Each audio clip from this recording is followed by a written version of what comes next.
Bismillahirrahmanirrahim. Assalamualaikum warahmatullahi wabarakatuh.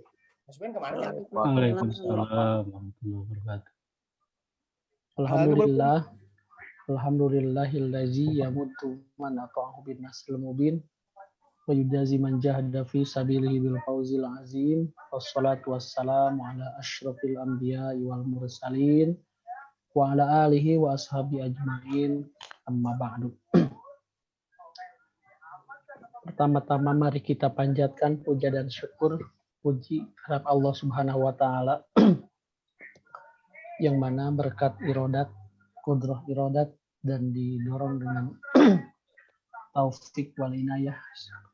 Alhamdulillah pada malam ini seperti biasa rutinitas yang telah kita rintis melaksanakan, salah satunya adalah kajian-kajian keislaman, dan pula di dalamnya kita selingi dengan kajian-kajian dengan hubungan dengan persyarikatan dan sebagainya. Alhamdulillah kita bisa bertemu kembali di media virtual ini, walaupun hari ini kita menggunakan media Zoom meeting. Ya alhamdulillah, atur nuhun Pak Dik-dik kerupinama ieu akun Zoom anu moal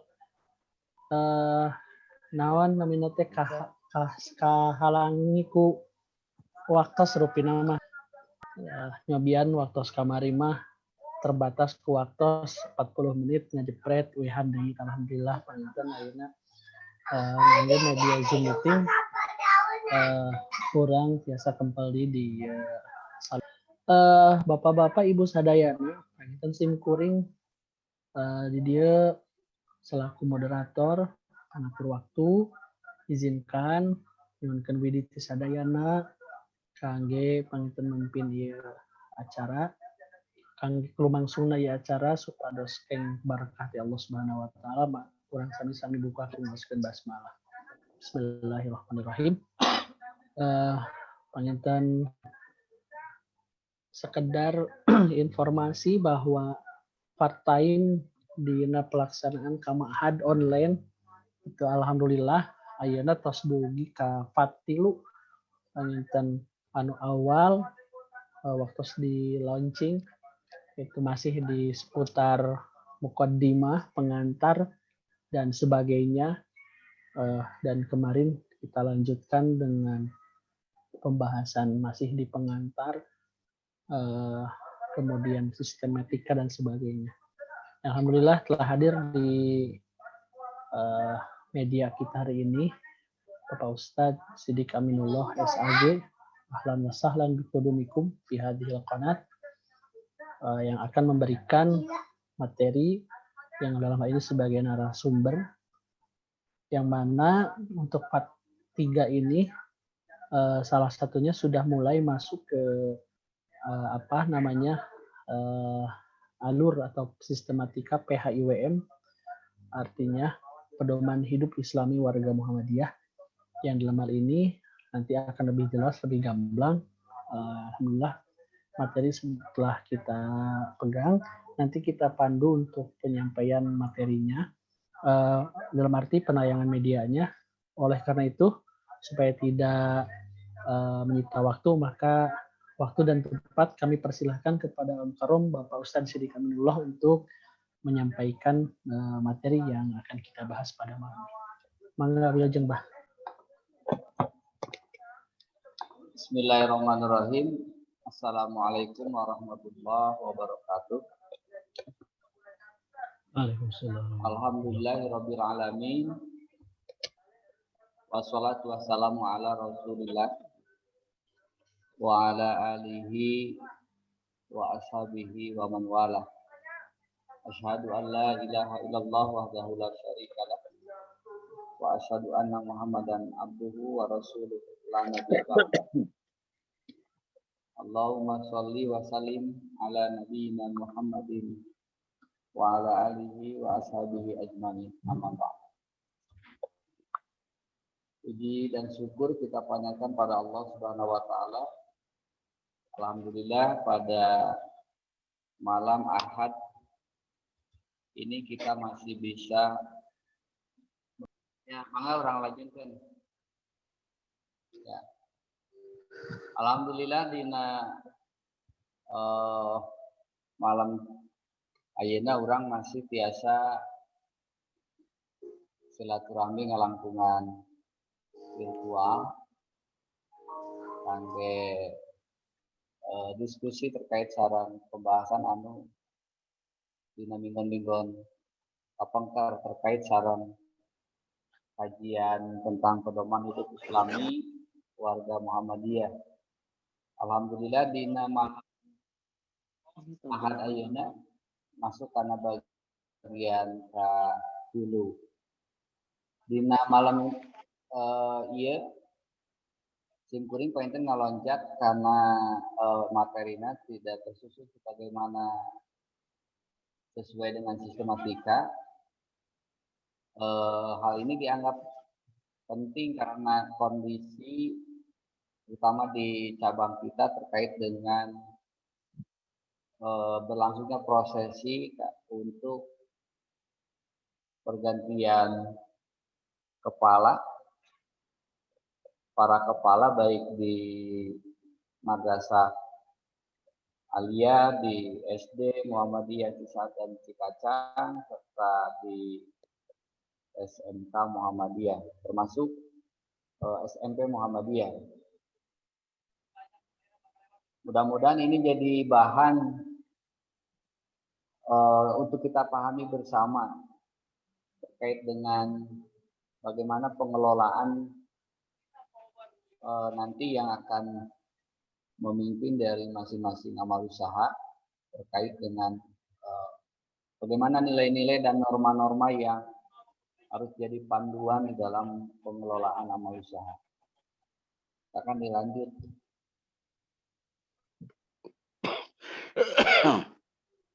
Nah, sebelum masuk pada matan dari poin E terkait dengan kehidupan mengelola amal usaha Muhammadiyah, sedikit saya mengantarkan. Yang pertama bahwa Muhammadiyah dalam menjalankan misinya sebagai gerakan dakwah Islam amar ma'ruf nahi munkar dan tajdid, salah satunya melalui apa yang kita sebut dengan amal usaha. Istilah amal usaha ini adalah diksi yang tidak ada di lembaga-lembaga lain terkait dengan program atau kegiatan-kegiatan yang dilakukan. Muhammadiyah memilih diksi untuk mengelola programnya itu dengan istilah amal usaha. Tentunya hal ini memiliki landasan filosofis ya. Para pendiri atau para generasi awal tentunya memiliki makna yang mendalam dari istilah ini. Amal usaha ini dua kata yang dipilih yang satu sama lain harus menyatu ya, harus terintegrasi dan tidak bisa dipisahkan, karena kalau dipisahkan nanti akan menjadi maknanya menjadi kabur. Dari dua istilah ini paling tidak memberikan penjelasan kepada kita bahwa ini merupakan sebuah ikhtiar dan perjuangan Muhammadiyah dalam rangka menghidupkan atau mempraktekkan nilai-nilai norma-norma keislaman dengan mengedepankan ketulusan, keikhlasan sebagai spirit dalam berorganisasi. Jadi kata atau diksi amal ini memiliki simbol sebagai ketulusan,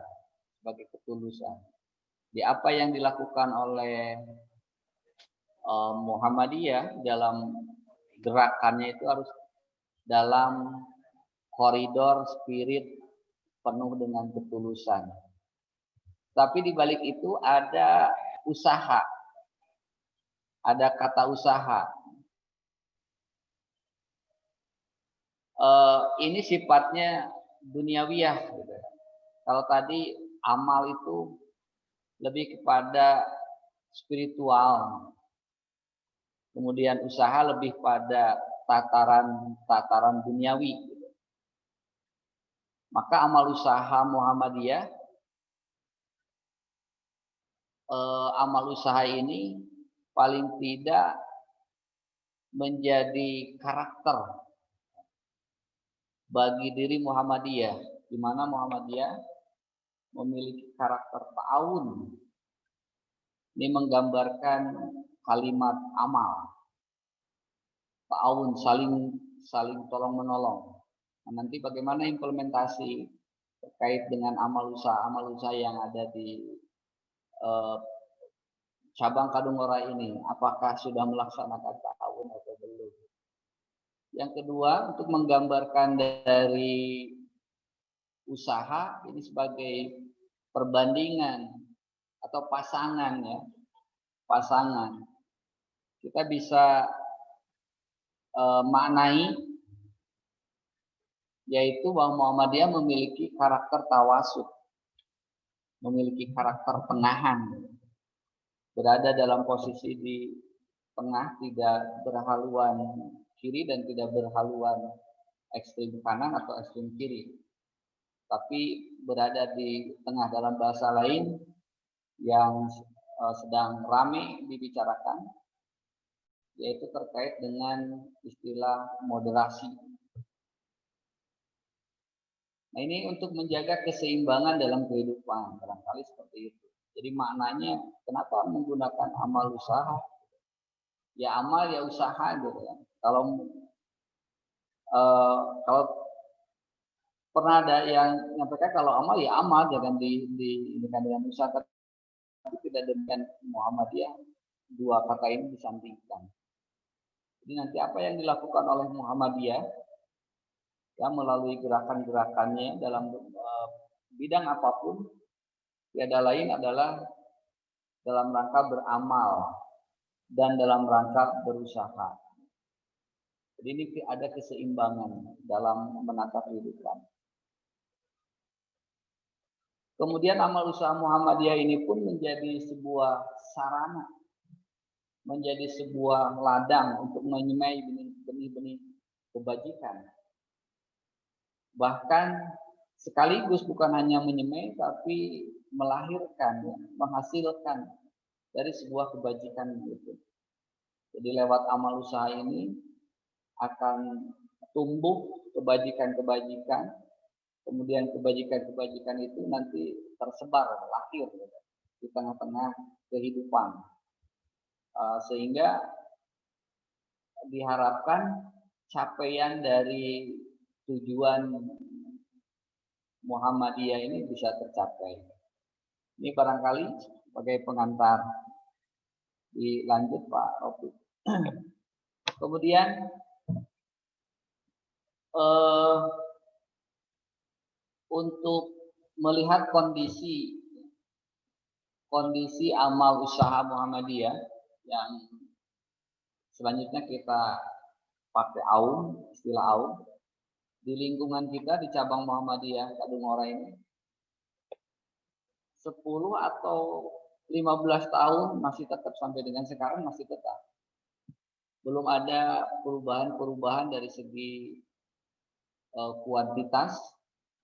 Begitu juga mungkin dari segi kualitas belum sesuai dengan yang kita harapkan. Nah, ada dua yang jadi sorotan amal usaha Muhammadiyah di lingkungan cabang Kadungora. Yang pertama adalah di bidang pendidikan. Ini memang sudah lama. Kemudian di bidang sosial. Bidang lainnya kita belum bisa melahirkan amal usaha baru. Bidang misalkan amal usaha terkait dengan ekonomi atau amal usaha yang lain yang sifatnya filantropi atau kegiatan-kegiatan sosial lain belum kita ciptakan, belum kita lahirkan. Nah, ini kembali lagi nanti ke kita mau seperti apa. Ada 8 lembaga pendidikan yang menjadi di bawah pengelolaan ruang lingkup cabang Muhammadiyah, mulai dari SD Muhammadiyah Cisaat, SD Muhammadiyah Cikacang, kemudian ada MI Muhammadiyah Al-Azhar Jati, MI Muhammadiyah Pojok, MPS Cisaat, SMP Haruman, Madrasah Aliyah, dan juga SMK Haruman Sari. Dan dalam bidang sosial diakui tidak diakui, dirasakan tidak dirasakan, ya. Ini terkait dengan Panti Sosial Taman Harapan Muhammadiyah di saat ini amal usaha Muhammadiyah, Walaupun sampai saat ini yang kita rasakan kita kurang sentuhan, gitu. Atau mungkin dalam tanda petik kita sulit untuk menyentuh dari amal usaha ini. Keterlibatan dari persyarikatan terhadap amal usaha panti sosial itu kecil atau sulit untuk bisa kita masuk. Nah, ini barangkali permasalahan-permasalahan yang ada di kita, termasuk di amal usaha pendidikan juga. Banyak persoalan-persoalan yang mesti kita cari solusinya. Cari solusi supaya bagaimana amal usaha pendidikan ini supaya terintegrasi satu sama lain, memiliki hubungan. Tadi karakter ta'awun, karakter tawasud itu ada di tengah-tengah pengelolaan dari masing-masing lembaga pendidikan. Selanjutnya kita masuk ke inti, ya, terkait dengan matan dari kehidupan dalam mengelola amal usaha. Nah, ini tugas saya hanya membacakan, yang membahas adalah para hadirin, ya, semua kita yang membahas. Saya hanya membacakan dan paling tidak memberikan gambaran sedikit. Nanti kita bisa diskusikan. Di dalam matannya, poin E terkait dengan kehidupan dalam mengelola amal usaha ini ada 12. Yang pertama adalah amal usaha Muhammadiyah adalah salah satu usaha dari usaha-usaha dan media dakwah perserikatan untuk mencapai maksud dan tujuan perserikatan. Ini saya beri warna di amal usaha, apapun amal usahanya yang di kita yang ada amal usaha di bidang pendidikan dan amal usaha di bidang santunan sosial, itu harus menjadi media dakwah perserikatan. Ya. Karena Muhammadiyah, jati diri Muhammadiyah adalah sebagai gerakan dakwah. Jadi jangan lepas dari gerakan dakwah ini. Amal usaha sebagai sarana, media untuk dakwah persyarikatan. Jangan sampai orang-orang yang ada di dalam, baik yang mengelola atau yang terlibat di dalam amal usaha itu, tidak menjadikan media gitu, dalam dakwah persyarikatan, dalam mensiarkan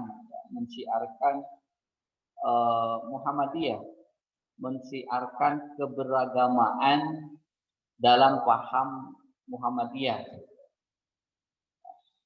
Ini kan persoalan gitu, persoalan jika kita selisih gitu, kita masuk ke masing-masing lembaga, ini belum menjadi media dakwah gitu. Atau mungkin saja lembaga itu hanya formalistik saja Muhammadiyahnya gitu. Di dalamnya nilai-nilai keberagamaan menurut pandangan Muhammadiyah atau nilai-nilai lain karakteristik Muhammadiyah itu belum tampak. Nah, ini yang harus jadi pemikiran bagi kita semua, terutama generasi-generasi muda yang masih penuh kreativitas dan inovasi. Ini bagaimana solusinya gitu. Artinya kebiasaan-kebiasaan yang selama ini berlangsung tidak sesuai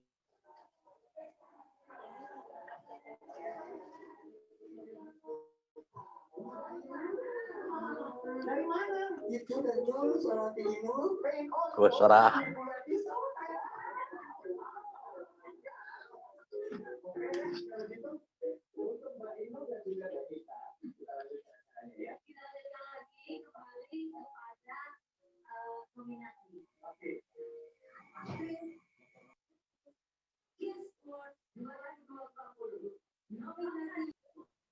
Baik, terus lanjutkan.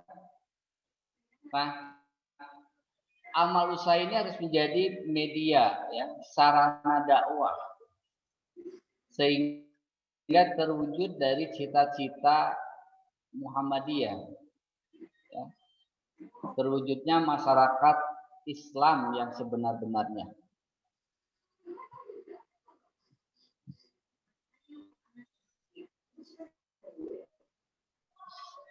Masih yang atas Pak Rofiki. Ya. Ini jadi bagaimana mewujudkan masyarakat Islam yang sebenar-benarnya.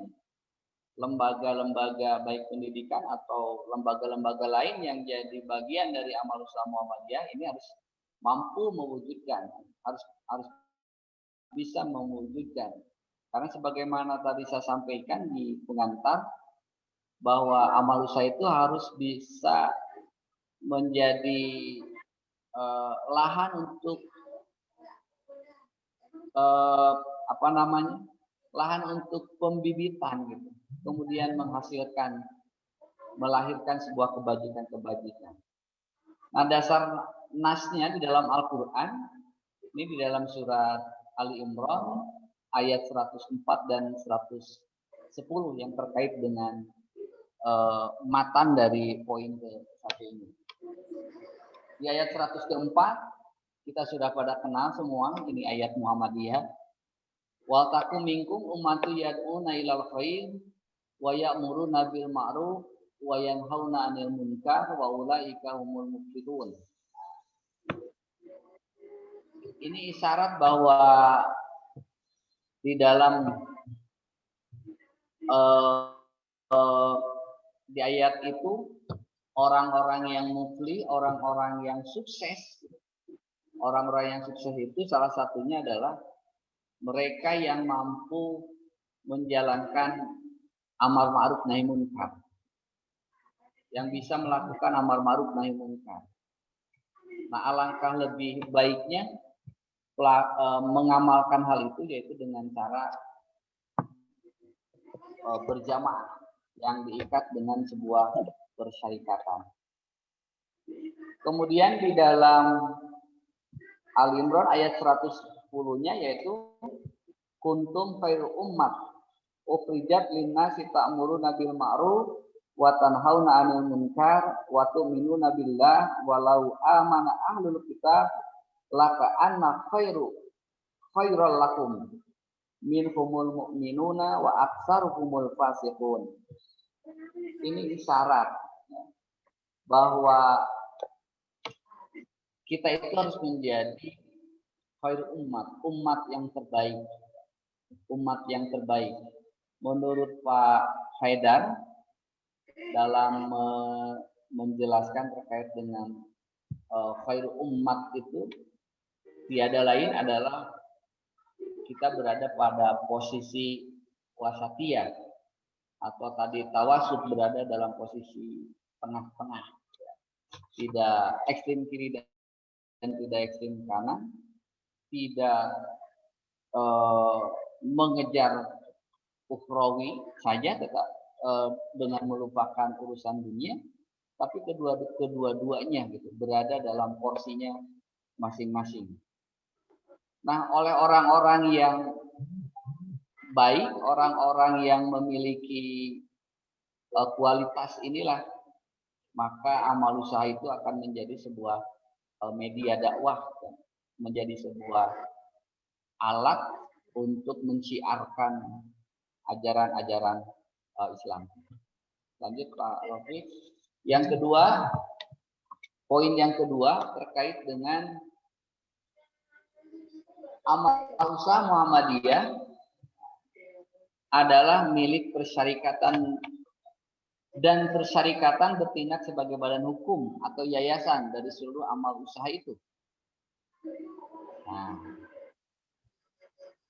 memang Muhammadiyah itu dibangun dari arus bawah, tidak dibangun dari atas, dari para pimpinan di atas atau dari PP, tapi dibangun oleh masyarakat di bawah.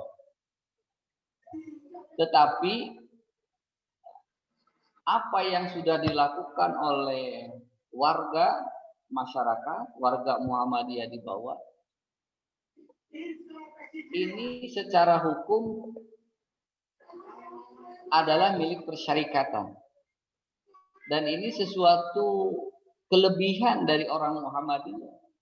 Orang Muhammadiyah itu bergerak bukan hanya lewat pemikiran, bahkan dalam bentuk material dia keluarkan, membangun berbagai sarana prasarana, melahirkan amal usaha, tapi setelah jadi tidak bisa dimiliki gitu.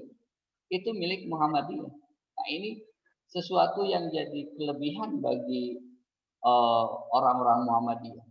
Maka tadi di awal bahwa Muhammadiyah amal usaha itu memiliki spirit ketulusan. Sebab sebagaimanapun kita berusaha untuk mewujudkan sebuah amal usaha, tapi ujung-ujungnya tetap itu adalah milik persyarikatan Muhammadiyah. Secara legalitas formal milik Muhammadiyah. Dan persyarikatan ini menjadi sebagai badan hukum. Pernah terjadi kasus-kasus di kita terkait dengan pengakuan Muhammadiyah sebagai badan hukum dalam urusannya dengan pemerintahan. Di antaranya terkait dengan pendidikan dengan keputusan-keputusan atau ketetapan-ketetapan yang terbaru harus memiliki badan hukumnya harus bernotaris gitu kan. Nah, sebenarnya Muhammadiyah itu jauh-jauh hari sebelum Indonesia ada, Muhammadiyah sudah ada. Termasuk kalau kita buka dokumen-dokumen terkait dengan perizinan bahwa Muhammadiyah itu sebagai badan hukum itu mulai dari masa kolonial Belanda sudah terbit. Nah, dan anehnya ada di kita yang membuat kembali gitu akta notaris gitu untuk Muhammadiyah karena untuk kebutuhan tadi. Nah ini alhamdulillah bisa diselesaikan karena pihak pimpinan pusat ya, turun tangan. Nah ini yang harus kita pahami bersama, siapapun gitu yang mengelola dari amal usaha, kita tertulus ikhlas dalam mengelola, tapi itu bukan milik kita gitu. Itu tetap milik persyarikatan. Nah, sehingga semua bentuk kepemilikan persyarikatan hendaknya dapat diinventarisasi dengan baik serta dilindungi dengan bukti kepemilikan yang sah menurut hukum yang berlaku.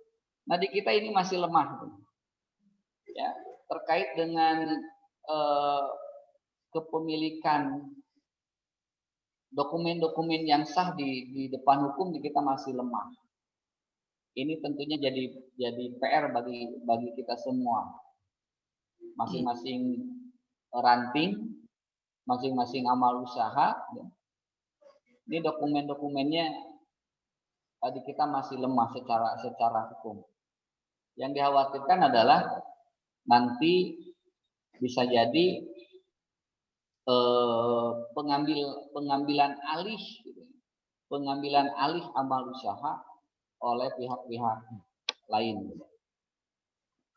Dan ini juga perlu disosialisasikan, terutama bagi yang selama ini berjuang di Muhammadiyah, membangun Muhammadiyah di masing-masing daerah. Jangan sampai merasa bahwa perjuangannya tidak bernilai. Karena apa yang dilakukan ternyata pada ujung-ujungnya, pada akhirnya adalah milik persyarikatan. Nah, dasar Al-Qur'annya artinya di sini menanamkan nilai amanat. Menanamkan nilai amanah. Jadi nilai-nilai yang terkandung dalam poin kedua ini adalah nilai amanah dari umat. Kalau toh mau apa yang sudah kita lakukan capek-capek ternyata akhirnya adalah milik persyarikatan, ya udah jangan pakai Muhammadiyah gitu. Yang belum tentu kalau pakai namanya sendiri gitu, belum tentu seperti sekarang perkembangannya amal usaha itu. Nah ini yang perlu dipahamkan ke warga persyarikatan. Dalam surat An-Nisa ayat 57, waladina amanu wa amilus sholihat sanudkhiluhum jannatin tajri min tahtihal anhar khalidina fiha abada lahum fiha ajwajum mutahharatu wa nudkhiluhum dilan dhalila. Ini terkait dengan amanah. Adapun orang-orang yang beriman dan mengerjakan kebajikan, kelak akan kami masukkan ke dalam surga mengalir di bawahnya sungai-sungai. Mereka kekal di dalamnya selama-lamanya. Di sana mereka mempunyai pasangan-pasangan yang suci. Dan kami masukkan mereka ke tempat yang teduh lagi nyaman. Nah ini untuk penguatan saja. Untuk penguatan dalam hal kita melakukan sosialisasi terkait dengan bahwa amal usaha Muhammadiyah itu adalah milik persyarikatan Muhammadiyah dan persyarikatan bertindak sebagai badan hukum atau yayasan yang dari seluruh amal usaha yang ada. Selanjutnya di poin ketiga, ini mudah-mudahan tercapai. Pimpinan amal usaha Muhammadiyah diangkat dan diberhentikan oleh pimpinan persyarikatan dalam kurun waktu tertentu. Dengan demikian, pimpinan amal usaha dalam mengelola amal usahanya harus tunduk kepada kebijakan persyarikatan dan tidak menjadikan amal usaha itu terkesan sebagai milik pribadi atau keluarga yang akan menjadi fitnah dalam kehidupan dan bertentangan dengan amanah. Poin ini pun harus menjadi catatan penting bagi kita, ya, terutama di lingkungan kita di cabang Kadungora. Nah, pengelola pimpinan di amal usaha tadi diangkat dan diberhentikan oleh pimpinan persyarikatan. Tentunya berjenjang dari masing-masing pimpinan persyarikatan sesuai dengan kewenangannya masing-masing. Nah kan ada kasus-kasus yang tidak mengindahkan gitu.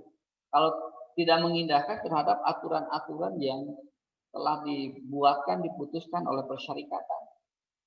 Nah kalau kita kembalikan ke sini berarti dalam tanda tanya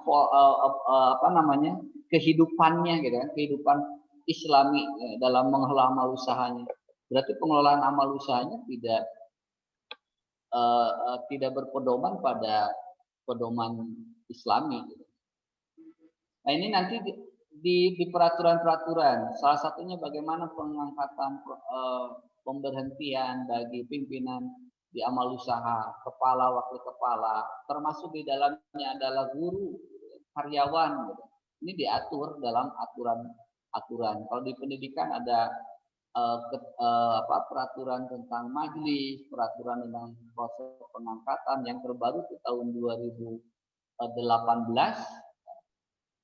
bahwa kepala itu tidak selamanya ternyata. Kalau sebelumnya dibatasi 2 periode, tapi sekarang diberikan waktu bisa sampai dengan 4 periode, tetapi tentunya dari periode pertama ke periode kedua itu ada ada penilaian gitu, ada penilaian. Begitu juga dari periode kedua akan bisa untuk sampai periode ketiga jika ya, penilaiannya sangat baik. Periode keempat pun jika penilaiannya sangat memuaskan, sangat baik. Nah, jika keluar dari koridor itu ya tentunya tidak bisa untuk terus-menerus, gitu. Termasuk di amal usaha yang lain. Yang kedua yang perlu jadi catatan adalah pengelola atau pimpinan di amal usaha itu harus tunduk. Nah, ini pun di kita ini belum sepenuhnya.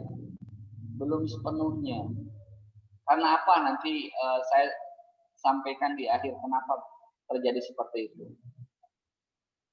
Malah yang dikhawatirkan ini terkesan sebagai milik pribadi atau milik keluarga. Jauh-jauhnya dikhawatirkan, yang sangat dikhawatirkan adalah terjadinya oligarki kekuasaan. Ini sangat berbahaya ketika muncul sebuah oligarki kekuasaan. Maka kalau sudah ada oligarki, tidak menutup kemungkinan di dalam manajerialnya nanti ada apa yang disebut dengan kolusi, gitu ya. Mungkin juga ada pelanggaran-pelanggaran dalam pengelolaan keuangan. Dalam Al-Quran, ya, di dalam rumusannya ini ada dasar Al-Qurannya secara bayaninya, gitu.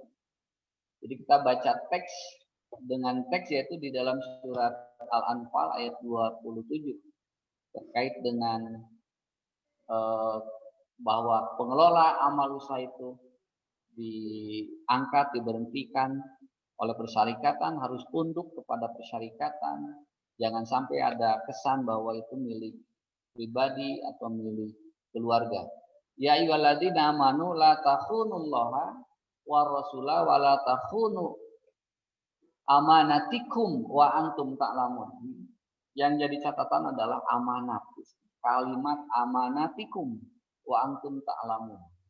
Wahai orang-orang beriman, janganlah kamu mengkhianati Allah dan Rasul, dan juga janganlah kamu mengkhianati amanat yang dipercayakan kepadamu sedang kamu mengetahui ini. Nah, kalau tidak tahu aturan gitu ya, kalau tidak tahu tidak dosa. Tapi kalau sudah tahu tetapi menyia-nyiakan amanat, nah ini yang berbahaya. Selanjutnya di poin keempat,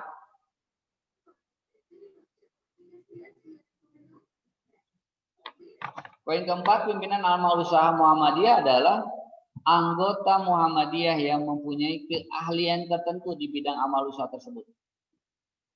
Nah, ini artinya yang memimpin itu harus yang benar-benar memiliki kompetensi, ya, memiliki kapabilitas untuk memimpin dari amal usaha. Nah, sehingga ini jadi benturan, gitu. Jadi benturan dengan kebiasaan adat budaya yang selama ini masih ada di kita. yaitu pengelola amal usaha itu harus orang yang ada di wilayah itu, gitu. Di wilayah di mana amal usaha itu berada. Di dalam aturan memang tidak ada. Bukan berarti tidak boleh. Kalau misalkan orang tempatan itu memiliki kapasitas, kompetensi, why not? Mengapa tidak? Tetapi tidak menutup, nah ini, tidak menutup kesempatan bagi kader-kader lain untuk memimpin di amal usaha. Makanya peraturan dibatasi dengan periodisasi, ini salah satunya. Nah, ini persoalan di kita.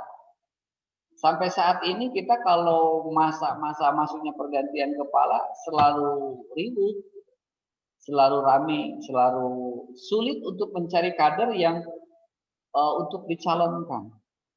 Dalam pandangan saya bukan sulit sebenarnya, tetapi kesempatan yang tidak diberikan ruang, atau kesempatan ada di kader-kader itu belum siap. Kenapa? Karena budaya tadi tidak mau dipersiapkan sebelumnya. Di aturan kaidah majelis 6 bulan sebelum, ini terkait dengan amal usaha bidang pendidikan, 6 bulan sebelum masa jabatannya habis ini harus sudah diproses. Nah ini jarang-jarang di kita melakukan hal seperti itu. Biasanya kalau sudah mendekat saja, sudah mendekat baru proses. Tetapi kalau betul-betul sesuai dengan aturan tentunya tidak akan sulit, tidak akan kalang kabut lah dalam menyiapkan. Ini yang perlu dirombak, ya. budaya koncoisme ini yang perlu dirombak. Muhammadiyah bukan hanya milik segelintir orang, tapi milik bersama. Kemudian kaderisasi ini pun perlu jadi bahan pemikiran kita, harus berjalan, termasuk kaderisasi kepemimpinan harus berjalan, sehingga kita benar-benar berada pada jalur yang benar. Jadi yang pertama adalah itu, yang memimpin itu harus orang Muhammadiyah. Nanti pertanyaannya siapa orang Muhammadiyah itu?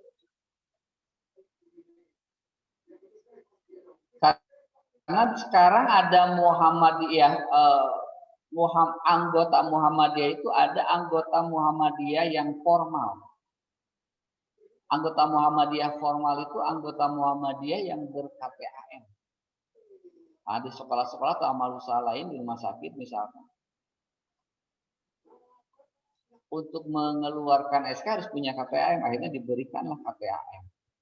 Nah itu anggota Muhammadiyah secara formal. Ada juga anggota Muhammadiyah secara struktural. Struktural berarti mereka yang memimpin gitu, memimpin secara struktural. Kemudian ada anggota Muhammadiyah yang kultural. Dia tidak memiliki nomor baku Muhammadiyah, tetapi kehidupannya, kebiasaannya sehari-harinya atau praktek-praktek kehidupannya sesuai dengan paham-paham Muhammadiyah. Maka mereka itu disebut dengan anggota Muhammadiyah kultural. Untuk jadi anggota Muhammadiyah formal itu mudah sekali. Tinggal kita mengajukan saja formulir, ya, sudah jadi gitu, dibuatlah KPA. Tapi apakah jiwanya sudah Muhammadiyah atau belum? Nah ini. Jadi pilihlah gitu. Walaupun sudah ber-KPAM atau sudah bernomor baku, tapi pilih orang-orang untuk memimpin itu orang yang memang memiliki keahlian, kemudian status keanggotaannya pun komitmen pada misi Muhammadiyah, tahu tentang Muhammadiyah, sehingga bagaimana mau memajukan lembaga Muhammadiyah kalau tidak tahu, tidak peduli terhadap persyarikatan.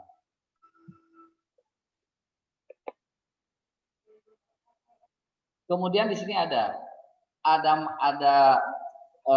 kelanjutan bukan semata-mata sebagai pencari nafkah yang tidak peduli dengan tugas-tugas dan kepentingan-kepentingan persyarikatan. Nah ini, jadi apa yang dipesankan oleh Kiai Haji Ahmad Dahlan, janganlah mencari kehidupan di Muhammadiyah, tapi hidup-hidupilah Muhammadiyah dengan mencari kehidupan di Muhammadiyah. Ini salah satunya, jika di Muhammadiyah itu hanya untuk memenuhi nafkah, bukan berarti tidak boleh, karena itu diperbolehkan, bahkan seharusnya orang yang kerja di Muhammadiyah meluangkan pikiran, bahkan baik moral maupun materi, nah itu perlu disejahterakan. Yang kelima adalah pimpinan amal usaha Muhammadiyah harus dapat memahami peran dan tugas dirinya dalam mengemban amanat persyarikatan. Ini terkait dengan kompetensi. Dengan semangat amanah tersebut, maka pimpinan akan selalu menjaga kepercayaan yang telah diberikan oleh persyarikatan dengan melaksanakan fungsi manajemen perencanaan, pelaksanaan, dan pengawasan yang sebaik-baiknya dan sejujur-jujurnya. Ini di poin terakhir barangkali perlu ada penegasan ya, terkait dengan fungsi manajemen mulai dari perencanaan, pelaksanaannya, pengawasan dalam sejujur-jujurnya. Kasus kan kalau dimintai laporannya adalah laporan fiktif gitu ya. Tidak laporan real. Ini berarti tidak jujur. Sementara di sini yang sejujur-jujurnya. Tidak elok jika di akhir tahun misalkan pertanggungjawaban salah satunya misalkan pertanggungjawaban di poin keuangan ya, antara pemasukan dengan pengeluaran seimbang misalkan nol. Apakah pertanyaannya apakah memang benar seimbang begitu gitu? Jangan-jangan punya utang atau gimana? Nah ini kalau memberikan pelaporan terhadap persyarikatan, ya laporan-laporan yang real, yang logis, yang real, sehingga jadi bahan evaluasi mungkin nanti oleh para pimpinan. Kemudian yang ke-6 dilanjut. Pimpinan dan amal usaha Muhammadiyah senantiasa berusaha meningkatkan dan mengembangkan amal usaha yang menjadi tanggung jawabnya dengan penuh kesungguhan. Nah, ini mungkin jadi yang tadi kalau di pendidikan itu penilaian kinerja. Bagi para kepala, bagi guru, gitu, ada penilaian kinerja. Kalau kepala, pimpinan, ada peningkatan dan pengembangan tidak dalam selama ini selama memimpin. Nah, kalau ada, sejauh mana, seberapa jauh peningkatan dan pengembangannya. Nah, ini harusnya bagi para pimpinan persyarikatan menjadi bahan pertimbangan untuk pengajuan menjadi pimpinan di periode berikutnya. Andaikan tidak ada, nah itu pun jadi kebijakan yang harus dilakukan oleh pimpinan persyarikatan. Kemudian pengembangan ini menjadi sangat penting agar amal usaha senantiasa dapat berlomba-lomba dalam kebaikan, fastabiqul khairat, guna memenuhi tuntutan masyarakat dan tuntunan zaman. Nah, di kita itu, di Muhammadiyah itu, motonya adalah bersaing, tapi bersaingnya dalam rangka kebajikan ya. Jadi amal usaha itu harus mampu menjawab dari tantangan masyarakat ya, tuntunan zaman. Hari ini kita dengan virtual, nah ini kan sesuai dengan tuntutan zaman dan kondisi pada hari ini gitu. Tuntutan masyarakat seperti apa di pendidikan misalnya, apa yang diinginkan oleh masyarakat. Nah, kita harus bisa harus bisa memberikan pelayanan. Nah, ini mungkin nanti bisa lebih diterjemahkan lebih jauh oleh para hadirin. Yang ketujuh adalah sebagai amal usaha yang bisa menghasilkan keuntungan. Nah, ini amal usaha itu harus bisa menghasilkan keuntungan. Jadi jangan sampai di laporan akhir selalu minus dan minus. Berarti kalau laporan akhirnya minus dan minus, berarti tidak kerja. Mana kreatifnya, mana inovasinya, gitu kan? dari pimpinan itu. Kalau setiap laporan punya utang, minus dan minus. Andaikan memang di dalam realnya seperti itu, nah ini yang perlu kita bicarakan bersama harus seperti apa. Ya, bagi amal usaha yang dalam bahasa rumornya layamutu walayahya, gitu, tidak bermutu jeung tidak walakaya. Nah ini harus dibagaimanakan gitu. Jangan dibiarkan. Nah selama ini kita masih jalan masing-masing, belum berjalan secara integratif. Terus karena tadi kan ada usaha ya, harus menguntungkan, yang namanya usaha jangan berhenti terus. Maka pimpinan amal usaha Muhammadiyah berhak mendapatkan nafkah dalam ukuran kewajaran. Ini kepala gitu kan, kepala sekolah, kemudian apalagi kalau di panti apa istilahnya, nah, kepala panti, pengurus-pengurus yang lain ini harus mendapatkan nafkah dalam ukuran kewajaran. Pertanyaan selanjutnya adalah siapa yang harus memberikan nafkah ini? Kasarnya sah kudu ngagaji, gitu. Tidak elok kalau pimpinan ngagaji serangan. Gitu. Nah ini PR bagi kita semua, bagi persyarikatan, bagi majelis yang membidangi bidang-bidang terkait. Gitu. Ini jadi PR yang harus diturunkan dari aturan-aturan itu, diturunkan, kemudian persyarikatan mengambil sebuah kebijakan, melahirkan sebuah keputusan. Jadi kita banyaklah para akademisi, para praktisi duduk bersama untuk merumuskan berapa honorarium bagi pimpinan amal usaha yang pantas, yang sepatutnya, yang sewajarnya, sehingga tidak menimbulkan fitnah, kecurigaan. Kemudian sikap amanah dan tanggung jawab akan kewajibannya. Untuk itu setiap pimpinan persyarikatan hendaknya membuat tata aturan yang jelas dan tegas mengenai gaji tersebut. Ini berarti tugas pimpinan persyarikatan. Kemudian pimpinan pembantu persyarikatan duduk bersama untuk merumuskan konsep, kemudian bawa kepada forum yang lebih besar untuk kita musyawarahkan sehingga jadi sebuah ketetapan di lingkungan kita terkait dengan honorarium mulai dari kepala, guru, berapa yang pantas sewajarnya. Di Muhammadiyah itu di dalam pengelolaan keuangan itu liberal, bebas, sebebas-bebasnya.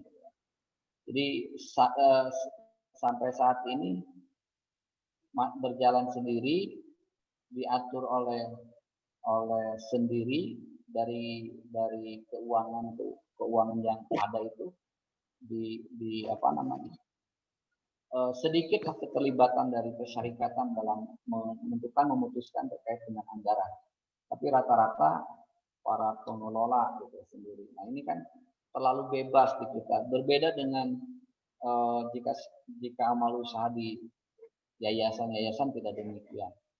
Nah kita sudah punya tuntunannya, ini berarti kita tinggal duduk bersama untuk membicarakan.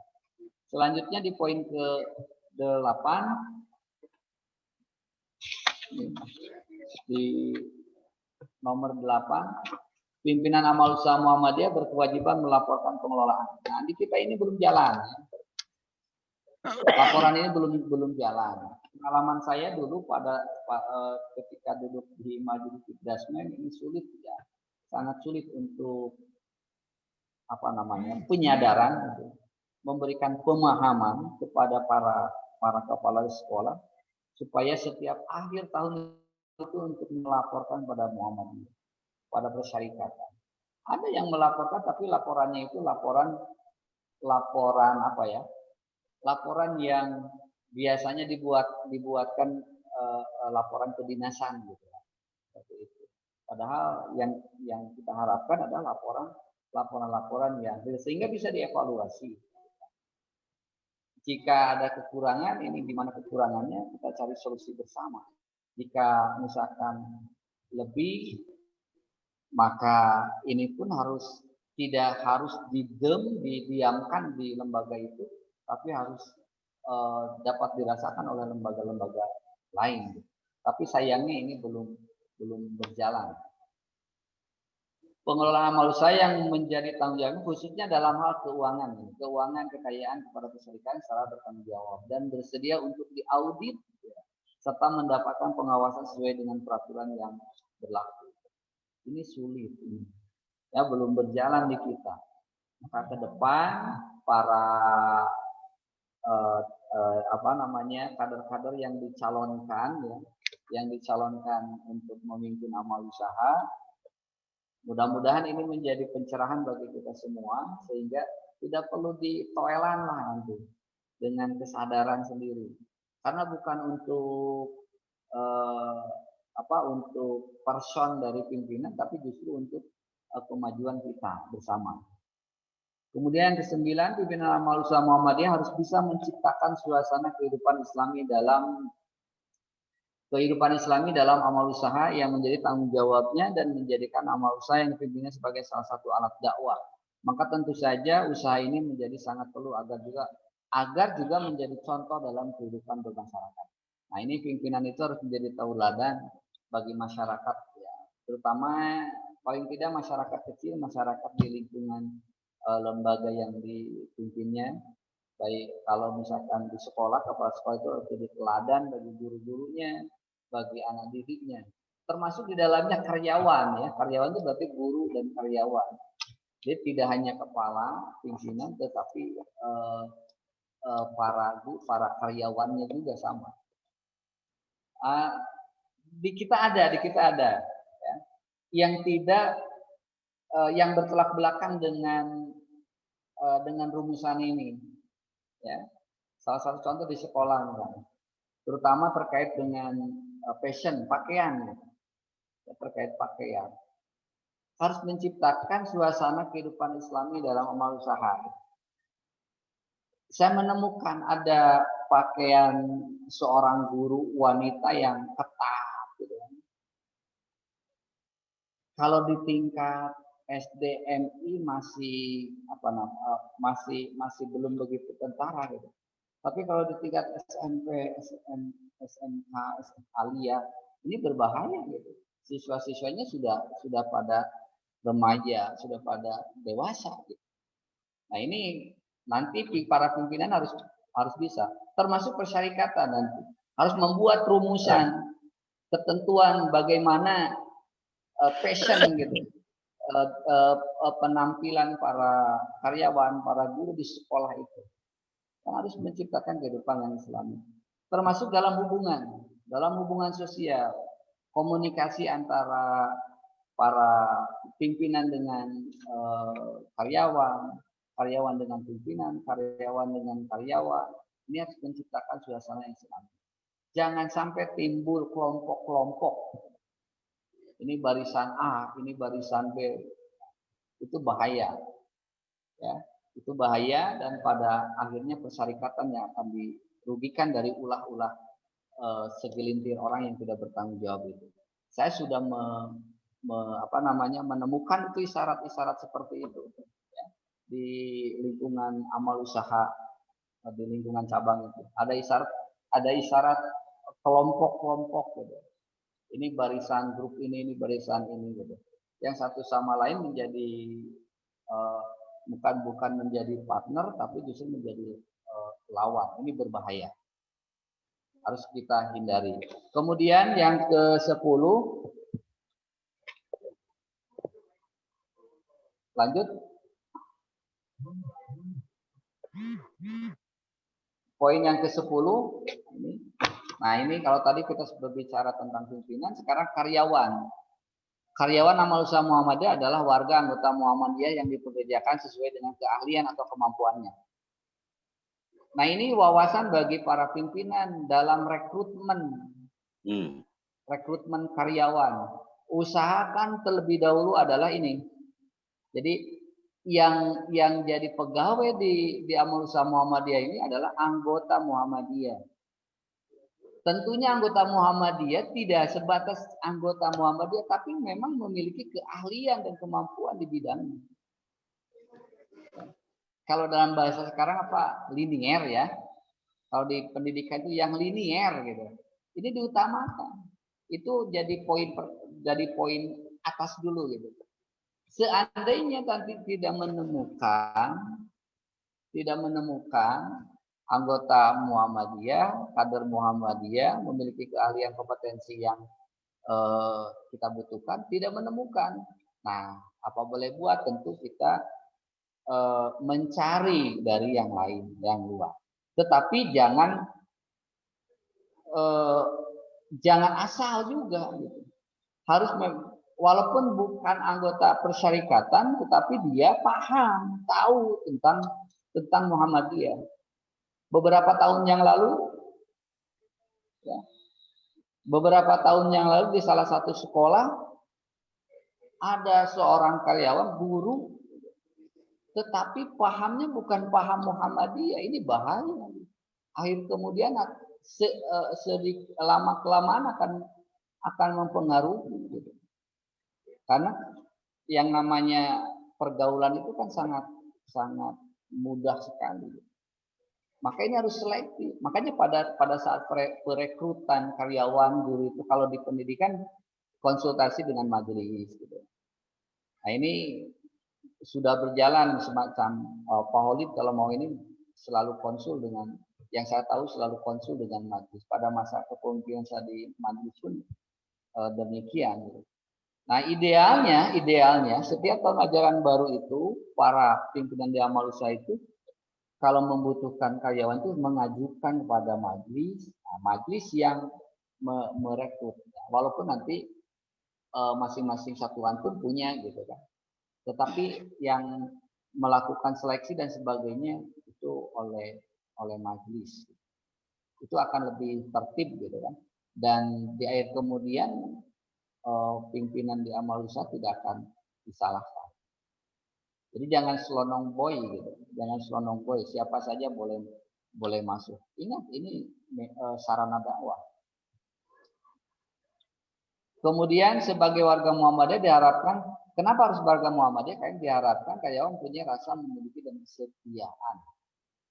Memiliki rasa memiliki dan kesetiaan untuk memelihara serta mengembangkan amal usaha tersebut sebagai bentuk pengabdian kepada Allah dan berbuat kebajikan kepada sesama. Karena ada yang begini, saya kerja di Muhammadiyah, melaksanakan tugas sesuai dengan fungsinya. Saya tidak mau tahu tentang apa Muhammadiyah, kegiatan-kegiatan di Muhammadiyah. Ada juga yang seperti itu. Ada juga yang saya kerja di amal usaha Muhammadiyah, saya bekerja sebaik mungkin selama saya dibayar. Jika saya tidak dibayar ya saya keluar. Misalnya. Ada kan seperti itu. Ada juga yang penting saya kerja saja gitu. Urusan tentang organisasi urusan dengan Muhammadiyah, saya tidak mau tahu, antipati terhadap Muhammadiyah, bahkan benci dengan Muhammadiyah. Nah itu bahaya jika ada karyawan di amal usaha kita yang seperti itu. Kemudian sebagai karyawan dari amal usaha Muhammadiyah itu tidak boleh terlantar, seperti apa yang tadi saya sampaikan, dan bahkan berhak memperoleh kesejahteraan. Bagaimana mensejahterakan guru? Bagaimana mensejahterakan guru, mensejahterakan karyawan? Jangan sampai terlantar. Nah, tentu disesuaikan dengan anggaran sekolah masing-masing, ya, anggaran sekolah masing-masing. Nah ini kan bagi sekolah yang sudah mampu, yang dipandang mampu tidak jadi persoalan. Tapi bagi sekolah-sekolah yang tidak mampu, ya ini jadi persoalan. Nah ini bagaimana seharusnya gitu, supaya amal usaha sekolah-sekolah itu bisa maju bersama, Jangan sekolah-sekolah yang besar yang sudah mampu itu tidak peduli terhadap sekolah-sekolah kecil. Ini PR bagi kita semua. Bagaimana, gitu, termasuk bagi persyarikatan merumuskan, bermusyawarah dengan para pimpinan-pimpinan di amal usaha. Yang ke-11, seluruh pimpinan dan karyawan atau pengelola amal usaha Muhammadiyah berkewajiban dan menjadi tuntutan untuk menunjukkan keteladanan diri, melayani sesama, menghormati hak-hak sesama, dan memiliki kepedulian sosial yang tinggi sebagai cerminan dari sikap ihsan, ikhlas, dan ibadah. Ini sudah jelas, ya. Ini terkait dengan nilai, ya, terkait dengan nilai. Yang sebenarnya terkait dengan nilai-nilai yang harus muncul, harus menjadi teladan, jadi apa namanya, jadi model yang baik, bisa melayani. Jangan mau dilayani, tapi kita harus melayani. Sepanjang kita mampu melayani, ya insya Allah kita akan mendapatkan pelayanan dari yang lain. Terkadang kan banyak para pimpinan-pimpinan yang gila hormat, inginnya dilayani, yang tidak sepaham dengan dirinya, ya sudah dianggap yang membahayakan, gitu ya, seperti itu. Padahal kritikan-kritikan itu diperlukan sebagai vitamin, ya, supaya ada kreativitas, inovasi untuk perkembangan selanjutnya. Kemudian yang ke-12, poin ke-12, seluruh pimpinan, karyawan, dan pengelola amal usaha Muhammadiyah hendaknya memperbanyak silaturahim dan membangun hubungan-hubungan sosial yang harmonis, persaudaraan dan sayang tanpa mengurangi ketegasan dan tegaknya sistem dalam penyelenggaraan amal usaha masing-masing. Ini yang perlu dijaga, bagaimana hubungan pimpinan dengan karyawan, karyawan dengan pimpinan, karyawan dengan karyawan, harus dibangun dalam suasana persaudaraan, dalam bentuk kasih sayang, gitu. Tetapi tidak mengurangi ketegasan. Di saat pimpinan melakukan sebuah keputusan, ya, tidak melihat kedekatan dan sebagainya. Gitu. Kalau memang salah, ya katakan salah. Kalau memang benar, katakan benar. Ini perlu ada ketegasan. Supaya apa? Tegaknya sistem dalam penyelenggaraan amal usaha masing-masing. Karena kekuatan Muhammadiyah itu di sistem. Dan yang terakhir adalah yang ke-13, seluruh pimpinan, karyawan, dan pengelola amal usaha Muhammadiyah selain melakukan aktivitas pekerjaannya yang rutin dan menjadi kewajibannya juga dibiasakan melakukan kegiatan-kegiatan yang memperteguh dan meningkatkan takarub kepada Allah dan memperkaya ruhani serta kemuliaan akhlak melalui pengajian, tadarus serta kajian Al-Quran dan Sunnah dan bentuk-bentuk ibadah dan muamalah lainnya yang tertanam kuat dan menyatu dalam kegiatan Muhammadiyah. Nah ini pimpinan amal usaha tentunya harus tahu karyawannya, gitu ya. Karyawannya harus tahu kegiatan-kegiatan dalam pemenuhan spiritual, gitu, memperkuat keimanan, harus tahu. Termasuk harus kreativitas, inovasi, membuat agenda-agenda tersendiri untuk memperkuat ini, gitu ya, memperkuat silaturahmi, termasuk memperkuat hasanah wawasan keilmuan dan sebagainya. Perlu banyak kajian-kajian. Dulu pernah di SMK, gitu kan, ada pengajian guru-guru, tapi sekarang Paulid berhenti lagi. Di Alia saya pernah dengar ada, gitu, sebelum pembagian awal bulan itu ada pengajian. Sampai sekarang masih berjalan, mudah-mudahan. Nah itu perlu dilestarikan, perlu gitu. Ada kajian-kajian, termasuk di luar. Gitu. Nah ini pimpinan harus tahu anak buahnya suka pengajian apa tara. Gitu. Ini bahaya jika sudah antipati, gitu, terhadap kegiatan-kegiatan di rantingnya, di tempat tinggalnya, gitu. Ini wajib bagi karyawan Muhammadiyah itu menghadiri terhadap kajian-kajian, pengajian-pengajian yang ada di wilayahnya di mana si karyawan itu berada. Coba lihat di anggaran dasar bahwa berdirinya sebuah ranting itu salah satunya harus memiliki kegiatannya adalah pengajian, baik mingguan, rutinan, mingguan atau bulanan. Berarti anggotanya harus ada di dalam. Jadi jika anggota Muhammadiyah tidak pernah mengikuti pengajian yang ada di rantingnya, dipertanyakan keanggotaannya, dipertanyakan ke Muhammadiyahan. Ya. Ini mudah-mudahan ini jadi inspirasi bagi kita semua di amal usaha masing-masingnya, diperbanyak kegiatan-kegiatan di luar kegiatan-kegiatan rutin, yaitu dengan pengajian-pengajian untuk mengisi rohani, mengisi rohani. Dan terakhir, barangkali dari 12 poin ini di penutup, Pak Rofik tolong dibuka. Nah ini, saya menemukan sebuah tulisan di Suara Muhammadiyah di edisi 20 di tahun ini 2020 dari seorang Benny Setiawan, menuliskan dengan judul meningkatkan dan mengembangkan aum. Bagi yang memiliki Suara Muhammadiyah nanti bisa dibuka. Meningkatkan, mengembangkan aum. Paling tidak ada 3 hal bagaimana untuk meningkatkan, mengembangkan amal usaha Muhammadiyah. Dari 13 poin tadi, kalau dirangkum ini barangkali. Yang pertama adalah amal usaha Muhammadiyah dan persyarikatan adalah satu kesatuan yang utuh. Nah, amal usaha dan persyarikatan harus menjadi satu kesatuan yang utuh, kepaing-aing gitu.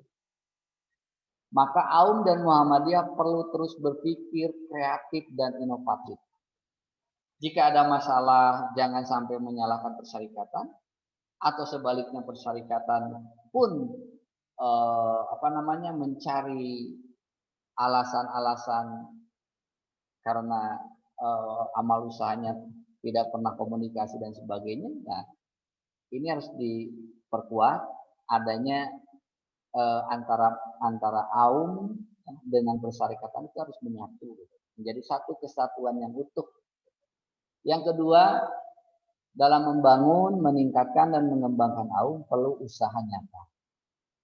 Jadi konsep-konsep, gitu kan, teori-teori yang sudah ada, yang sudah masing-masing dipahami, bukan hanya sebatas teori, tapi perlu dalam bentuk praktisnya, realitanya, kenyataannya di lapangan.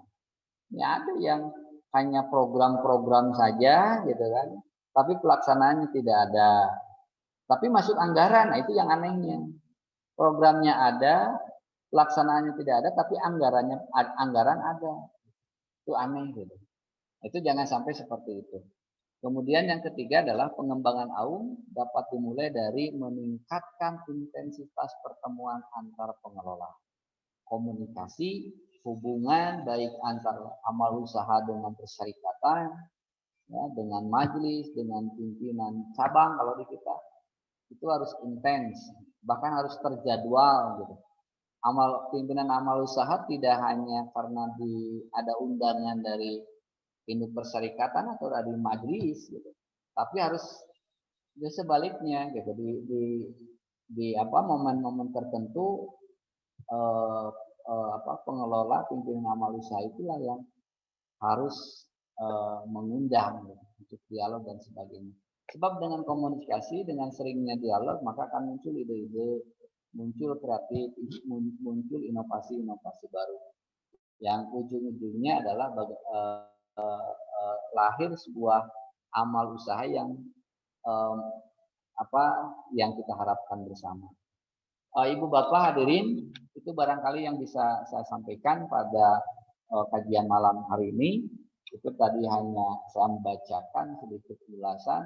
Silakan pada saudara-saudara sekalian, Bapak Ibu, untuk memperluas dari tafsiran-tafsiran dari matan bagaimana mengelola kehidupan yang Islami dalam mengelola amal usaha Muhammadiyah.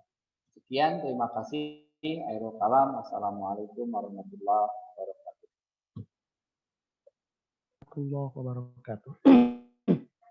Terima kasih Pak Ustadz Siddiq Aminullah yang telah memberikan penjelasan yang begitu detail, yang begitu mundel lah, yang bisa kita petik hikmah yang kita bisa diambil ibrah. Beberapa poin yang perlu kita tekankan adalah tadi dalam PHIWM dalam mengelola amal usaha Muhammadiyah. Muhammadiyah itu mengenal satu konsep tawasud, tawazun, ta'awun, yang mana itu semuanya satu kesatuan yang tidak dapat dipisahkan secara parsial, yang mana satu-satunya yang menjadi kekuatan Muhammadiyah itu adalah dengan adanya amal usaha Muhammadiyah. Nah, mungkin tadi beberapa poin yang perlu kita kaji, yang perlu kita bahas mungkin di sini adalah yang terkait dengan problematika yang ada dalam rangka pengelolaan amal usaha Muhammadiyah. Tadi saya mencatat ada beberapa poin ya. Bagaimana kita melihat aum itu seperti di kita ada berapa aum yang mana kalau kemarin-kemarin kita kalau di saluran TV-nya yang berlangganan ada di TV Mo ya, TV Muhammadiyah itu saya sangat tertarik sekali gitu dengan salah satu warga Muhammadiyah dalam hal ini Aisyah yang itu di sekitar daerah Palembang atau Jambi ya.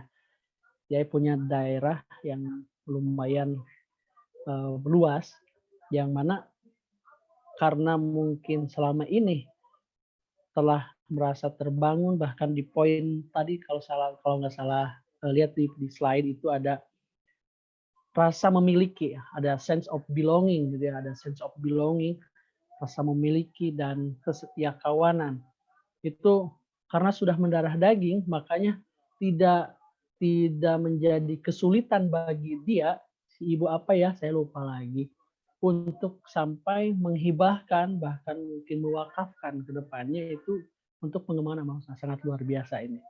Ini barangkali yang jelas kita belum bisa artinya menambah amal usaha dan sebagainya sehingga ada kendala aum tidak berkembang. Yang jelas aum yang ada kita perbaiki, maksudnya kita rawat, kita pelihara sebaik mungkin supaya mungkin jauh ke depan adalah aum itu bisa berkembang dan bertambah. Sangat menarik Pak Sidik ya dalam pembahasan ini. Silakan barangkali dari rekan-rekan, dari para pimpinan majelis, kemudian dari Ortom dan sebagainya telah hadir di hadapan layar saya. Ada Kang Ilyas dari Kokam. Selamat malam Kang Ilyas. Selamat malam. Selamat malam. Ada yang lainnya lah. Silakan dari rekan-rekan ada yang perlu diperkuat, dipertegas, ditambah dan sebagainya. Silakan supaya disampaikan saja di forum ini kita kita bahas bersama-sama untuk didiskusikan. Silakan mangga. Atau barangkali seperti kemarin ada Ada Pak Alang tuh. Ada Pak Alang. Oh iya, ada Pak Aris tuh. Pak Aris ada. Di sini ada Pak Rijal. Ide-idenya luar biasa tuh. Selamat malam Pak Aris. Oh rupanya sedang bersama ingon-ingonnya. Itu fotonya foto kandang tuh rupanya. Ada Pak Sabik. Walah alhamdulillah. Alhamdulillah nuhun. Dulur parantos tiasa gabung. Mangga nusanesna Pak Supron, Pak Ali, Pak Dikrik. Mangga kangge memperkuat, kangge menambah, kangge memberikan pandangan-pandangan umum dan sebagainya. Silakan. Pak Khalid barangkali. Coba di chat itu ayah patarosan itu Pak Ceng. Oh iya, ada pertanyaannya. Pak Alip. Nyarios. Pertanyaan dari Pak Alip Kurniawan ya. Hidupilah Muhammadiyah, jangan mencari titik-titik. Ini sudah menjadi slogan kita ya. Jangan mencari kehidupan di Muhammadiyah gitu. Cik terangkan bah, hari urang-urang ngajar ke asup nu mana. Itu bah. Pertarosan ti Pak Alip. Ya, atur nuhun. Balik.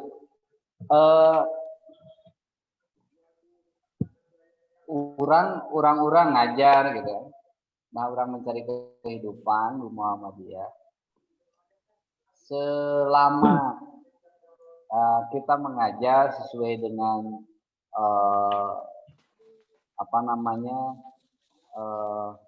keputusan yang ditentukan, hasil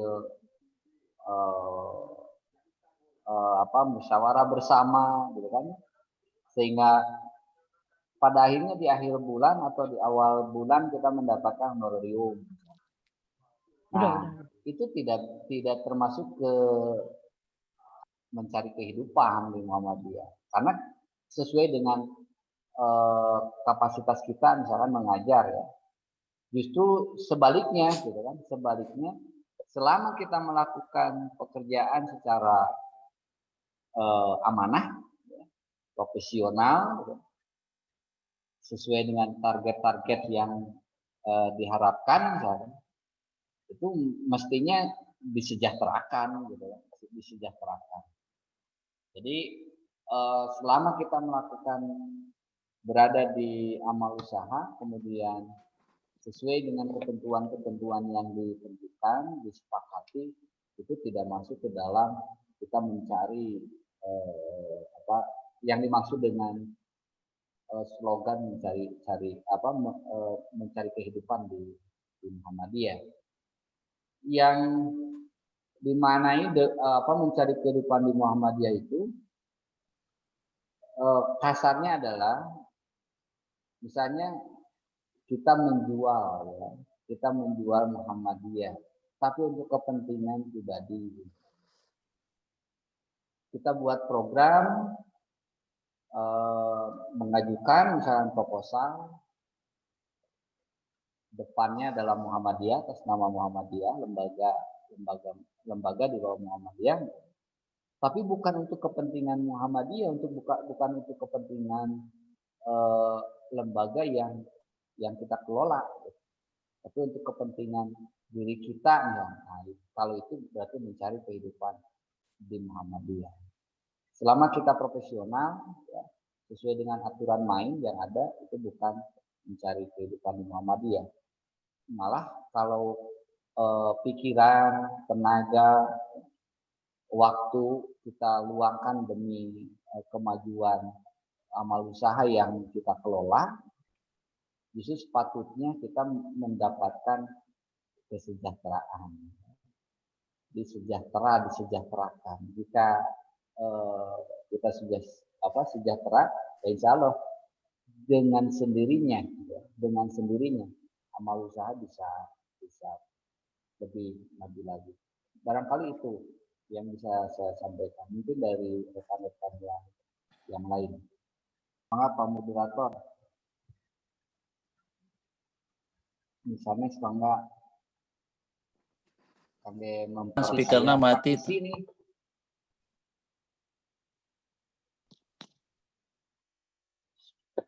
Oh, cek ayah. Ya. Oh iya. Mangga ya. Nusanesna. Itu barangkali yang ya. Nusanes Pak Holid sebagai katakanlah sebagai